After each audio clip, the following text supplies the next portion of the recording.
Sit back and imagine yourself as a middle-aged man named John. You're about 42 years old. You have a low-class job. Life's hard. You have a rough life to pay. You got 2 kids. You got a wife. Everything for you. But the problem is you're lazy. You're overweight. You have a bad drinking problem. You have a bad smoking problem. You vape a lot. Come home every single night, and the first thing you can think about is getting drunk or what your next meal can be.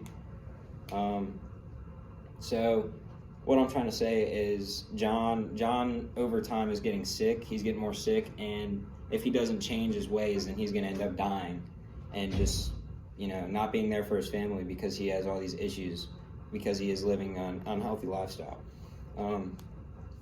Basically what I'm trying to say is we should all try to work better to live a healthier lifestyle because it can increase your life expectancy. It makes you just more healthier in general.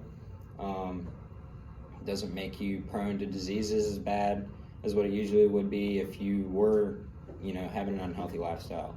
So today we're going to go through ways that you can get a healthier lifestyle, some examples of what can happen to your body after you do that, and then some examples of some things that have happened to people over time.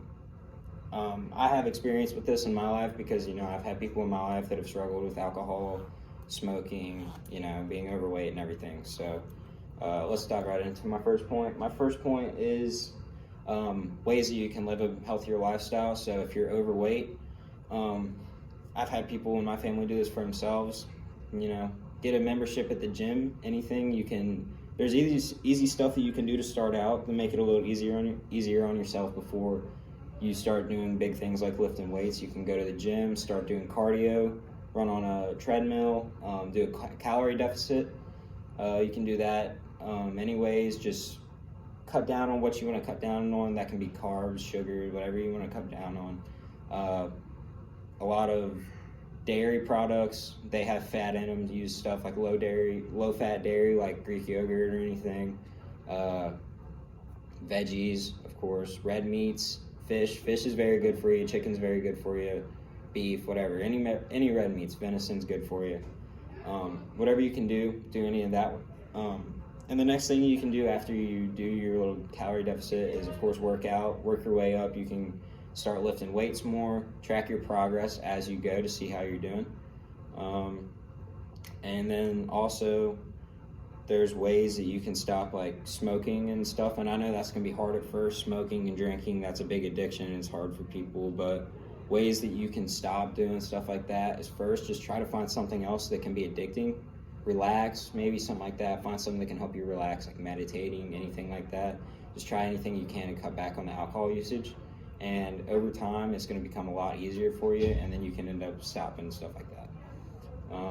We've talked about the ways that you're able to quit doing that. Let's talk about some examples that can happen to you and your body after time. So let's say you're like 350 pounds, you're overweight. Over time, like after a week, you're not going to see much progress, but over time, months keep going on and on like that.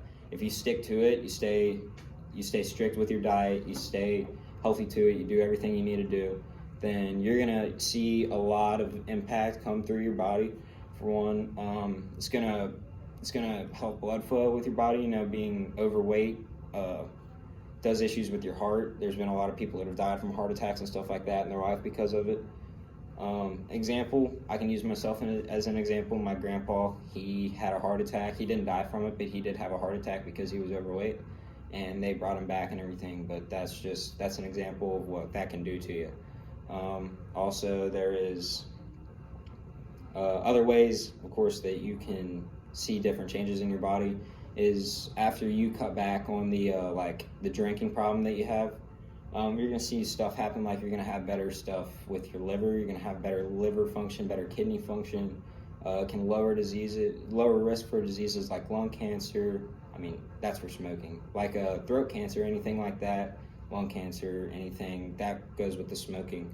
Smoking, my parents do it, and it scares me all the time, but that can, as you start to cut down on that, you're going to be able to breathe better, for one. If you have asthma, it's not going to be as bad anymore because you're not breathing in all those toxic chemicals and everything like that.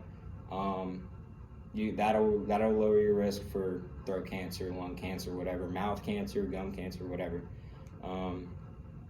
So that's just ways you can do stuff like that and help your body so you're not, increasingly killing yourself as you go through time with issues like that.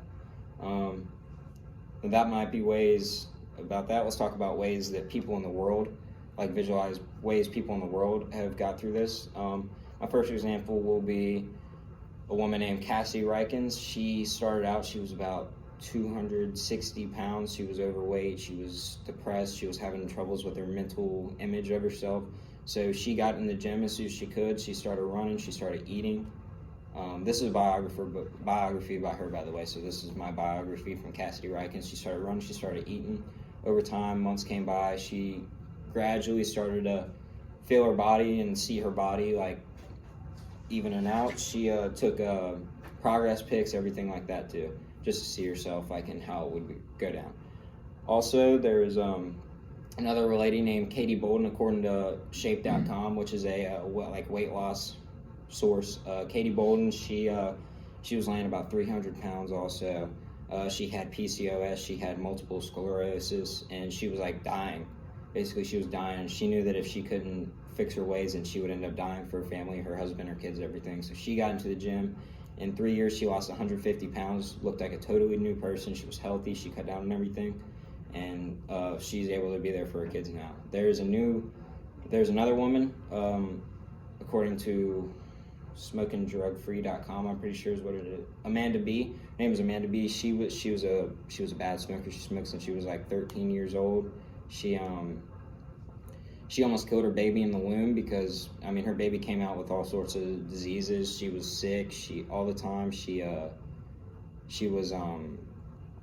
asthma really bad and everything like that. But basically, what I'm trying to say is Amanda, she cut down on the smoking, everything like that. She fixed her life. She panned her life out, and she's doing better for her child now. So that's just some ways that people in the world have beat their disease, overcome their life.